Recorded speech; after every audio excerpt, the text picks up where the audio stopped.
You're grasping for air because you can't breathe. And so Jesus would have to lift himself up just to take one breath. And he would have to do that time and time again as his back that's shredded is rubbing up against that wood. As there's flies and there's mosquitoes beginning to eat him alive, he can't swat them away. Right? And then as the people are walking by saying, look at him. They wag their head. The Bible says, he saved others, himself he cannot save. Wow. Right? Jesus did save others.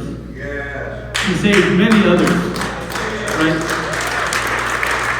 But if Jesus came down from the cross, then he could not save us.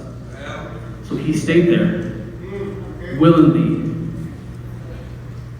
And the Bible says about the 6th hour that it began to get dark. It began to get dark. And as it got dark, Jesus says, Eloi, Eloi, lama sabachthani, my God, why have you forsaken me? He now begins to absorb all the sin, all the wickedness that we have ever done, or anyone that has ever done in this world, and he absorbs it all, and God the Father turns his back on his own Son. God is holy and cannot look at sin. So imagine all of heaven standing up and saying to Jesus, but he did that for us.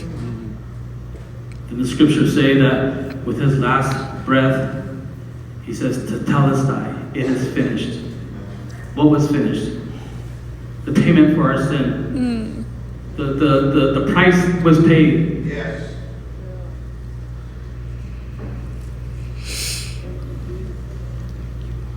So tonight, as we remember Jesus, I want us all to have a few moments just to understand. This is probably the most important part before we take communion, as the worship team comes up. You may feel far from the Lord. You may feel that you're not close to the Lord, or you may feel that you have been with the Lord, but you kind of drifted away. Before we take the communion, before we take Passover, the elements, remembering Jesus, it's always good to look within, right?